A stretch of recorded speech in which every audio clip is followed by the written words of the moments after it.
Mic check. Mic check.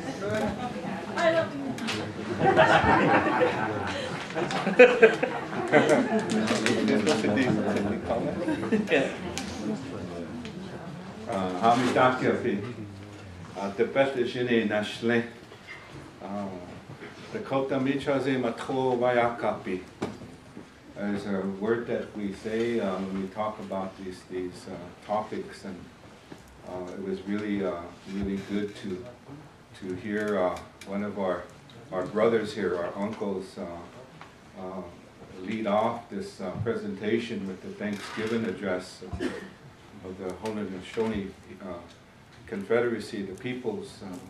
I'm not sure which of the nations he's from, but I recognize that he is from the Haudenosaunee Confederacy. I noticed that he's from that, so I want to pay my respects to him. Is it okay? Sound check? Is it okay? Sound check in the back. Can you hear me? So I want to say thank you, Opatatanka, to him. And one of the things we talk about this, whether we talk about this whole resistance for reframing our relationship to the sacredness of Mother Earth, and that's really what it's about.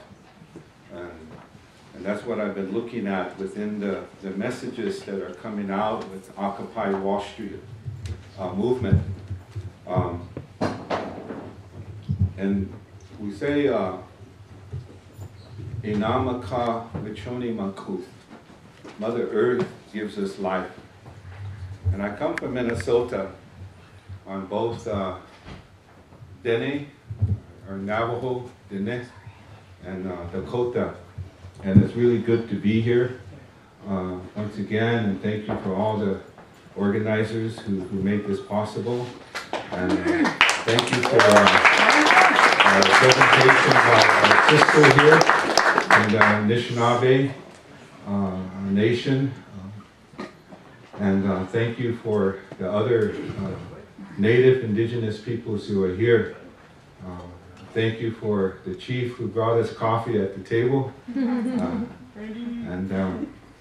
But as I look at this, I wanted to talk about,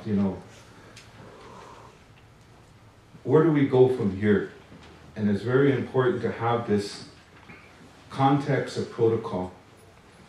When we live in the homeland of our indigenous peoples, as part of a process and protocol that we have in our indigenous network, is that we respect the protocols of reaching out and asking for permission from the indigenous peoples in whatever area we're at. And those are protocols that have been established for thousands and thousands of years. When somebody comes, for example, from a faraway place and they're coming with a purpose, they don't just walk right into our village. Maybe they have a representative and they even keep their families way back, and they send a representative and they'll stand there at the edge of the village, and they'll just stand there, whoever the representative is, and they'll wait.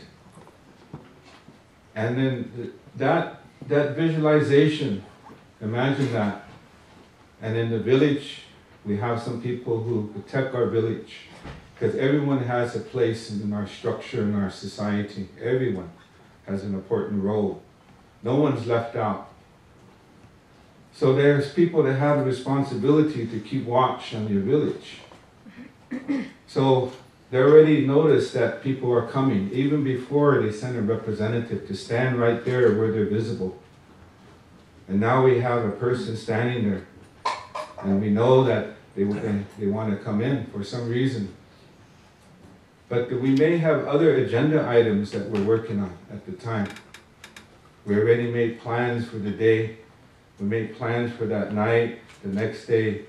And it may take some time for a person to be recognized. But these are protocols that we have. Even a couple of days may have gone by. But maybe someone has taken them some food and just placed the food there for them, so they're taken care of.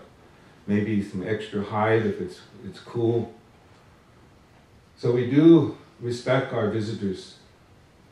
And finally, when the time is right, someone will go over there.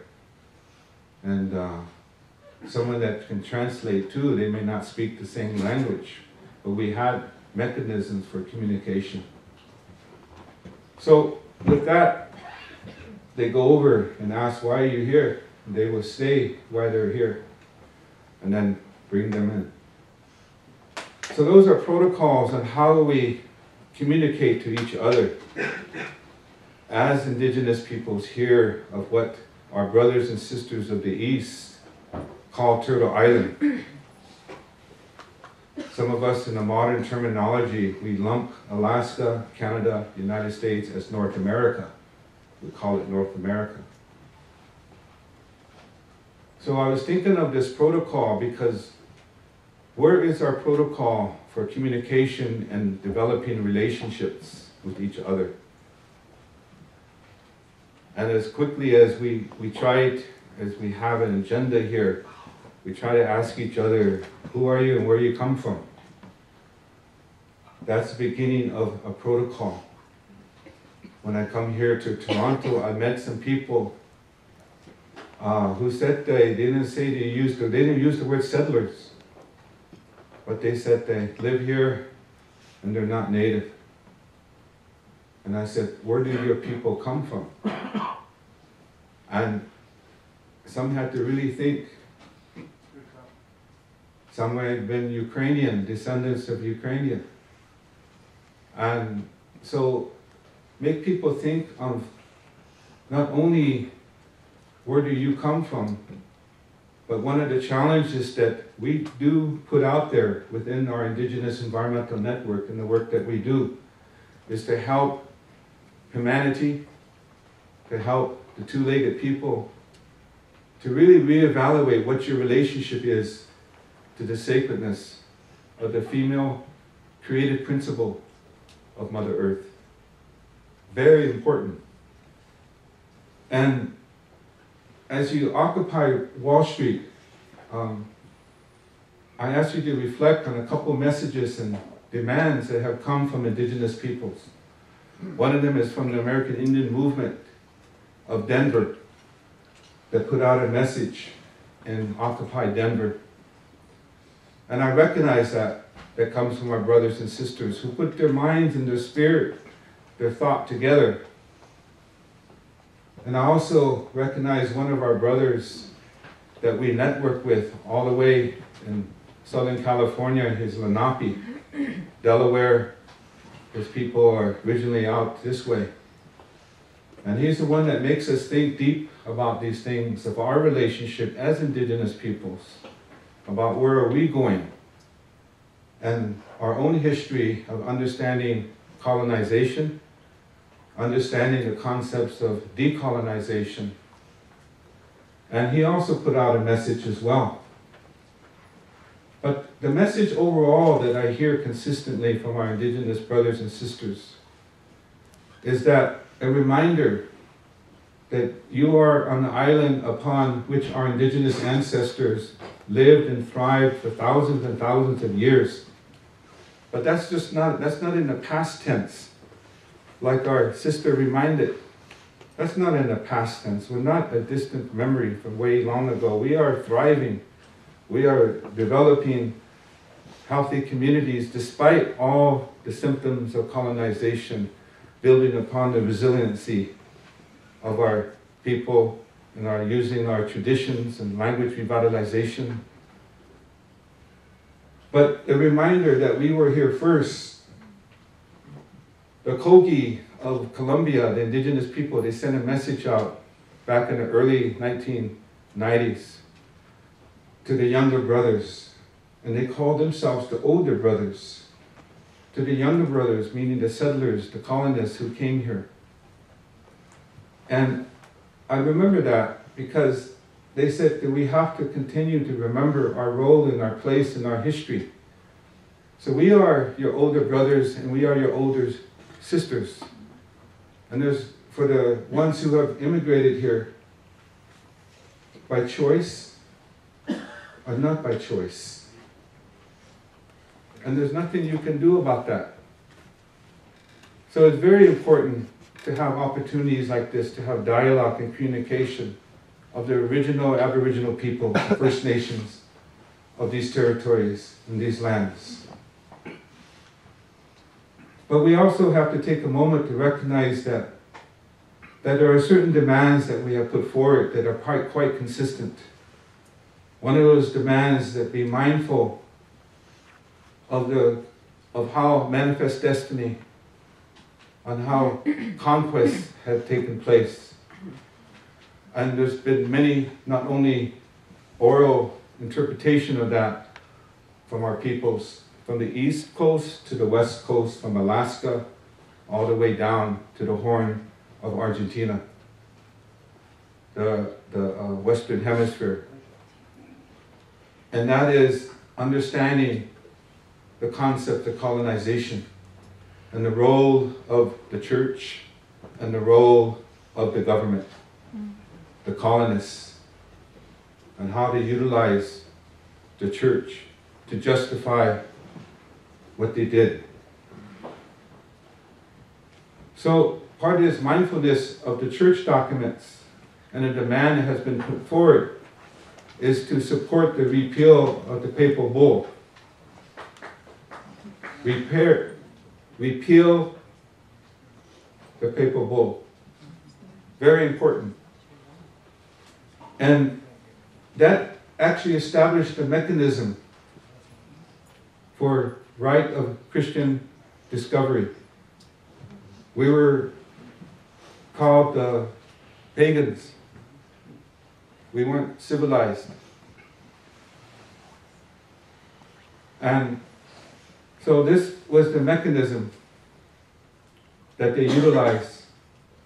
So in many of our documents in the States, and it's no different in Canada, even though the legal mechanisms of treaties, the relationship of Canada, Indigenous peoples, and the Crown, the Queen in England, and the colonists on the state side, is that Indian law has been based upon the papal bull, the right of discovery, the doctrines of discovery.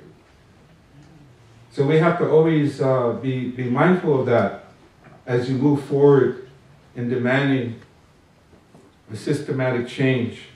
The whole economic construct has been based upon this, the taking of land.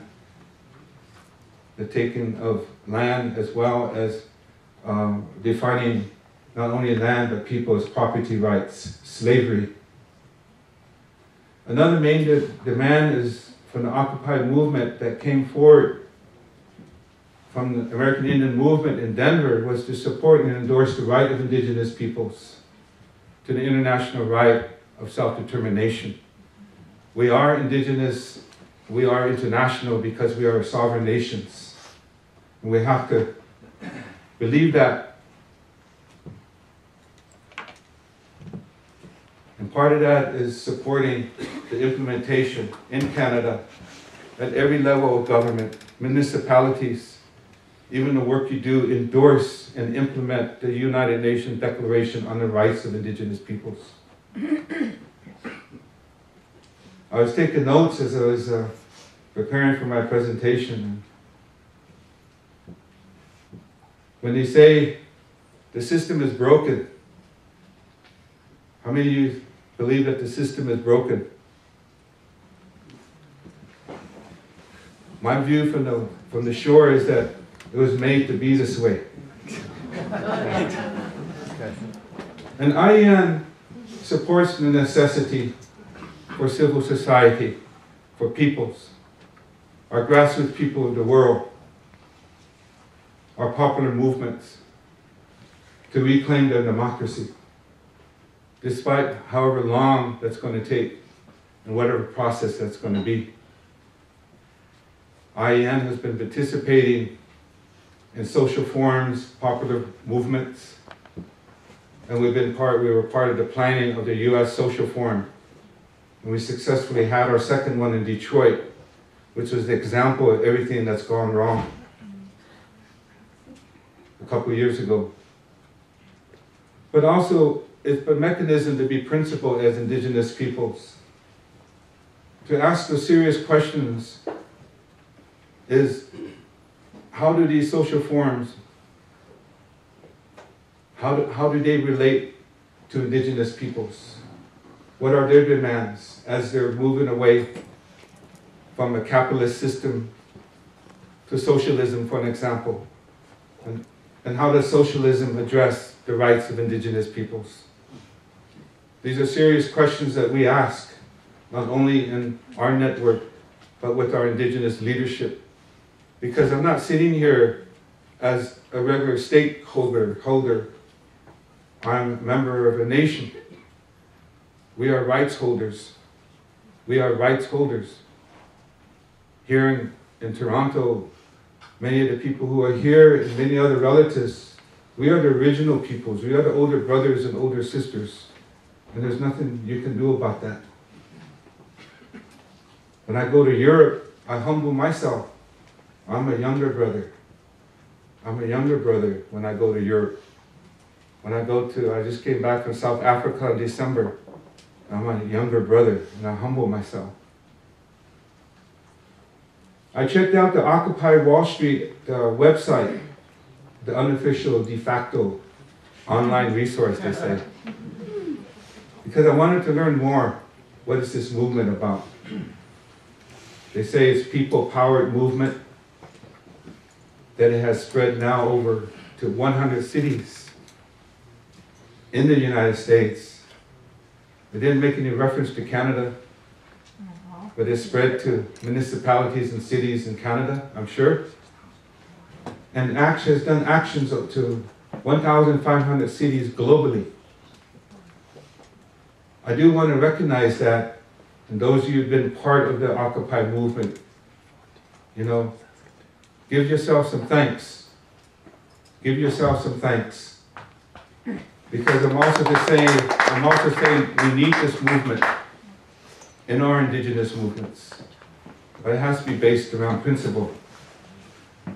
On the webpage it says it is a movement fighting back against the corrosive power of major banks and multinational corporations over the democratic process and the role of Wall Street in creating an economic collapse that has caused the greatest recession in generations.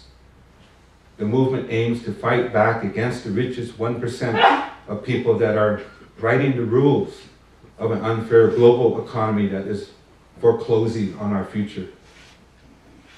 As Clayton talked about, there are concerns for equity in the participation and principles in the participation of Indigenous peoples and the inclusion of our perspectives, concerns, and recommendations for change.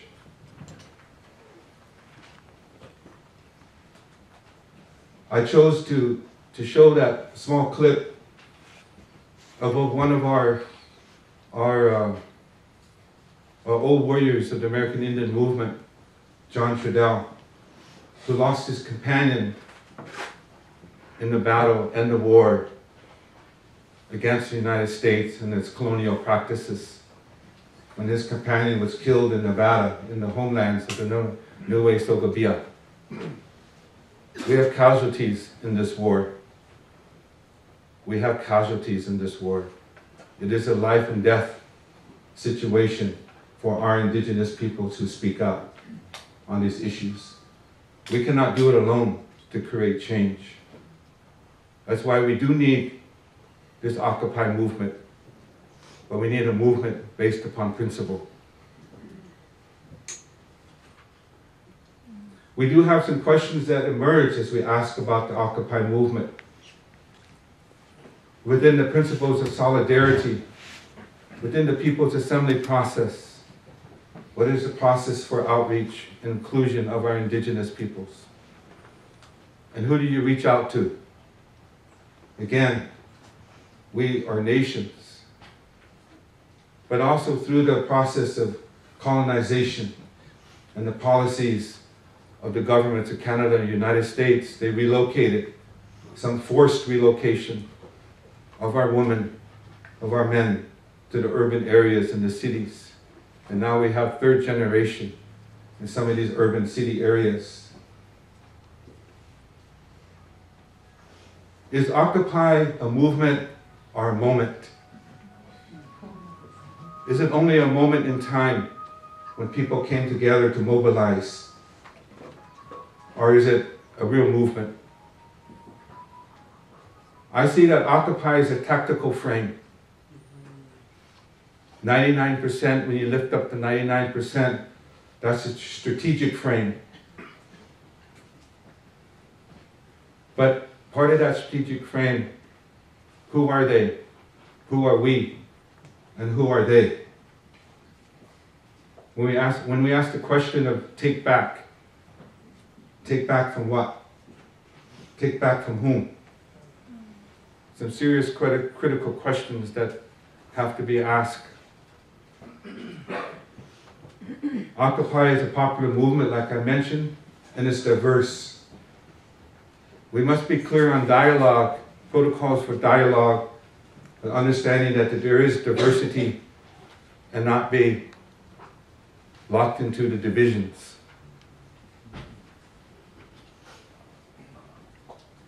What we are dealing with is a system that knows how to instill in people a sense of disempowerment, of immobilization, and paralysis. Wall Street and the US financiers, the corporateers, the profiteers, the puppeteers, who are part of an economic globalization campaign that wants us to be puppets and only good consumers. It is to keep people isolated, to feel that there is no possibility for social change. Within the work that we do within the Indigenous Environmental Network, Indigenous peoples are taking on some of the largest corporations in the world. We didn't really choose this, it chose us. In our history with the Indigenous Environmental Network, one of the principles of our elders and our youth who formed IEN is that we have to be accountable to our community. But there's too many lone warriors out there who are not accountable. So when I speak about our position as Indigenous Environmental Network, we just passed the 20-year mark. It comes from a long process of dialogue with communities on the front line of struggle. Of course, we don't represent all Indigenous peoples. We have a diversity as much as you are diverse here. But we also are some of the strongest supporters of self-determination, strongest supporters of our jurisdictional right to protect our homelands, support of sovereignty, and to address one of the most serious isms that exists within our communities. That's a symptom of colonization, and that's internalized oppression. Internalized oppression. Many of you that fight for change within your own groups, in your own struggles, the women's movements, the youth movements, the gay, the lesbian movements. You all know what internalized oppression is as well. That's why we are going through our own process of decolonization of ourselves as Indigenous peoples. Within the work we do in taking on these corporations, sometimes it seems like there's nothing that we can do to prevent the international corporations, the transnational corporations, from taking possession of Mother Earth and subjecting humanity to the dictatorship of capital. Again, we cannot do this alone. We're being more strategic these days, as our young man, Clayton Thomas Mueller, explains our strategies and our tactics on taking on not only these Trans-Canada Corporation and Enbridge, but there are many other corporations operating in the tar sands and the mineral extractive industries in Canada, and those mining companies are operating in the homelands of our brothers and sisters in the global south.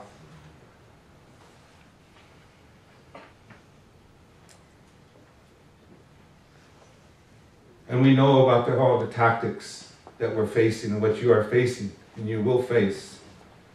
There's a tremendous police and military forces. It's their doctrine.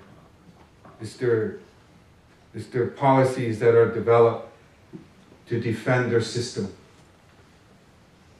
and to fight you on your demand. And that demand is that we have a better world. What is wrong with that? So I must say that within the constituency that we work with, these communities that are affected on the front line of unsustainable development, and this extends globally as well, because our work has extended globally with Indigenous peoples throughout the world. And recognizing our foundation, like this invocation, this Thanksgiving address of our brother, is using that as the foundation of making our decisions. But you have to understand, again, the symptoms of internalized depression. Many of our people have been taught and conditioned through the propaganda of a colonial system to try to wipe away our indigenous tribal memory of who we are, to try to wipe away and destroy our relationship to the sacredness of Mother Earth, so that we no longer pray in our old traditional ways, so that we no longer have our language, so that we will become part of the melting pot of society. Again, this has been a mechanism utilized even in that old world where a lot of settlers came from, as a doctrine of the church, as a doctrine of the kingdoms, to remove the people from their profound spiritual relationship with Mother Earth, so that they don't have a face or identity anymore, so that all the implementation of an industrialized world, industrialization, so that we no longer have a sense of what community is, so that we no longer know what our relationship is to Mother Earth. That's what we're fighting. So as Indigenous people in our network, we are not fighting for fair distribution of the wealth that is generated by a system that rapes our Mother Earth, and a system that gets its wealth at the expense not only of Indigenous peoples, but all peoples of the world, workers, women, our youth. Our Indigenous Environmental Network is not about a fight for benefit sharing in an economic system that commodifies nature, privatizes and trades nature, within programs called payment for environmental services, and carbon trading regimes that use trees and carbon and now soil in the atmosphere and air in the atmosphere as offsets. That's one of the main mitigation plans of Canada and the United States. We have come to a time where everything is becoming commodified. Life is becoming commodified. And that's part of Wall Street. Humans are not separate from nature. Private property of who? Poor people? Private property of our Indigenous peoples? We're fighting a legal system that defines property rights. Within the environmental justice movement, both in Canada and the United States, environmental laws have been defined to give even more rights to the corporations. It's hard to fight these battles when our people don't have standing. We have to fight and have money to have standing to take a case into the courts. So the legal system has to be changed. The legal system in Canada, United States, industrialized, as members of this whole family of industrialized countries, is not designed to protect the people. The 1% have secured their property rights. The system treats nature like a slave. The system doesn't ask the river, what is your rights? They didn't ask James Bay, Quebec, and the whole dam. They didn't ask the water. They didn't ask the rivers, what are your rights? So we have to ask these questions. That's why we are looking for systemic change, and that's one of the things that I wanted to talk about in my final statements. Because if we're asking for change, what are we asking for? What kind of economic system are we fighting for? When we talk about our relationship to nature, to Mother Earth, I remember our elders, when I was a young man, I remember people went to Geneva. Leon Skinador. Others went to Geneva. Thomas Banyaka from the Hopi Nation. And I remember some of their interventions as they spoke, like I'm speaking now. They said, I'm here to speak for those that cannot speak for themselves. They're there to speak for the birds, the animals, the fish, the plants, and the trees. And we understand when we say snow has memory. And the Inuit people, some of them say the glaciers have memory. Our history is in the ice culture, but we know that ice is melting. Again, the indigenous knowledge has a clear definition of what our relationship is to the sacredness of Mother Earth, and defines our relationship to the glaciers, to the rivers. So we are part of an emerging movement, locally, nationally, globally. And this is an alliance working for the rights of Mother Earth, the rights of nature. And our challenge is for the Occupy movement to learn about this, to incorporate that into your understanding. It isn't going to solve all the problems, but it is the key to change the mentality and the way society thinks, to come full circle back to understanding what your place is as you walk upon the sacredness of Mother Earth. It's been part of our prophecy that someday these people who come to our shores, they'll be lost. They won't understand the relationship because it's been taken away from them. But soon they will come to remember, and they'll be standing up to take their place in understanding what that relationship is. So we have to have a new paradigm. A new paradigm. And also we understand all the problems with capitalism. But what are we for if we're against capitalism?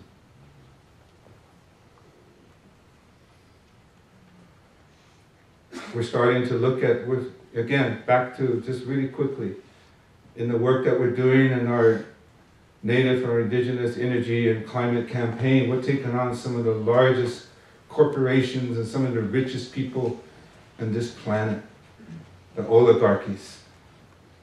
And that's scary. Do we as Indigenous people have political power? Are we putting our communities at risk? When we started the Tar Sands campaign, the chief of the Athabascan Chippewa First Nation said, as I'm putting my life out there for my people, don't abandon me, don't leave me alone. Are you going to be there to defend me? This is a life and death situation. So that's why we need the Occupy movement of the world, to make another world possible, to make another Canada possible, to make another United States possible, a better world possible. And to bring public attention to those ultra-rich individuals who benefit most from and who are most responsible for the deepening climate crisis that is destabilizing our global ecosystem and our economy and devastating Mother Earth. These billionaires who profit most from pollution and in turn push government policies that promote more fossil fuels. That's why we have to always watch our back. We stopped the Keystone Pipeline for right now, but TransCanada and billionaires like the Koch brothers, the oligarchy, the Koch brothers, K-O-C-H, if you're out there, this is me. We're taking you on. But it's not just us as Indigenous people. But it's not just us, it's the world. It's the world who's waking up. And you can try to divide us with your billionaire monies, your profiteer monies, your puppeteer monies, but we're not going to be divided because the Occupy movement is learning on how to organize and be principled and to confront oppression, undo racism, and all those other isms that keep us divided.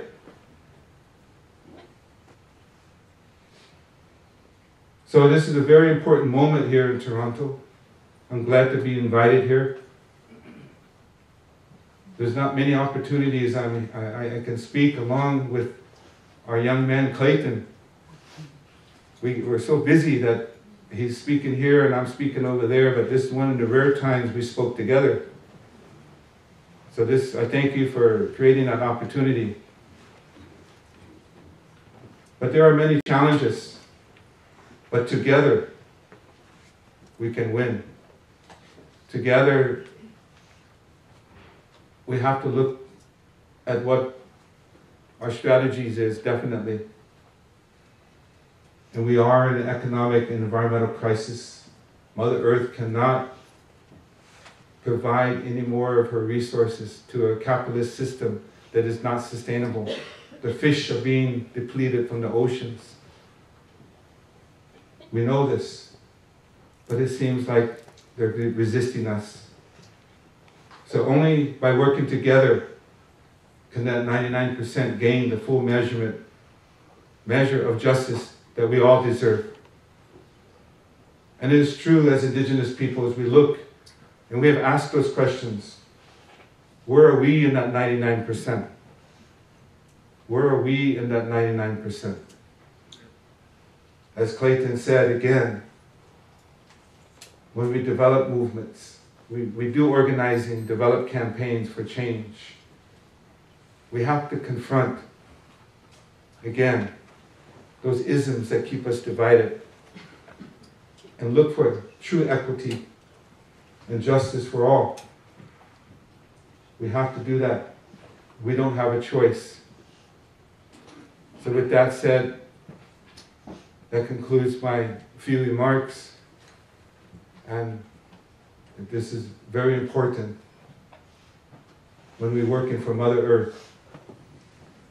When Mother Earth gives us life, we have to understand that creative principle, the protection of Mother Earth, but also understanding with our Dene people, I've been taught about understanding the importance of Father Sky. Father Sky and Mother Earth, part of that creative principle, and the role of all of our people, and those natural laws that we have, not the natural laws and the legal constructs, but our natural laws of Mother Earth. There will be a time when we will be fighting over water if we don't change the way we're living. There will be a time when we'll be fighting for energy in some parts of the world that is happening right now. Some of you that keep watching what I do, Facebook and YouTubes, I talked about systemic change, not climate change. I talked again about the need to really be true to yourself as activists, as change makers. Be true to yourself, however you define that. And make offerings that maybe not be your way, but here in this land, put out offerings. Recognize those stones out there. Recognize those trees and that little bush. Put some offerings in the water, in the rivers. Put up thanks every morning just to have food. Humility and humbleness has been part of my teachings. So these are things you can do. One of my brothers that passed away, they used to travel in this direction from Red Cliff, Wisconsin. He's Anishinaabe named Walt Brissett. One time he was a speaker at the Land, Air, and Water Conference in Oregon. And I was done with my speaking, and I went to where he went, and he was lecturing in the lecture hall. And he was laying on the table with the microphone. And he stood up and he adopted the whole assembly of the people in that lecture hall. He said, now you are my brothers and sisters. I adopt you as my brothers. You are Native American now. And I was standing by the door. I said, oh no, what did you do? What did you do? They're going to be, declaring their rights, and treaty rights now. But his purpose of that, he said, is that I'm tired. He said, I'm tired. I'm getting sick. The pressure. He says, you people have a high expectation that the Native Americans, us being one with the earth, that somehow this burden is on us. It's not on us. Take this responsibility. Take this responsibility and share it on the deepest, profound spiritual awareness and reawakening that you can ever experience, because that's what scares these corporations. They're scared of our sister when she speaks like that. She's scared of this man who talked about the original instructions and the Thanksgiving address. Because I've been at some of the largest meetings of the mining corporations. I've seen the senior attorneys of some of the largest mining corporations of the world. And it's true, they don't care about you, they don't care about me. Money is the bottom line. But they get scared when I take out my tobacco pouch. They scared when we speak our language. So this is part of a spiritual movement. Thank you very much.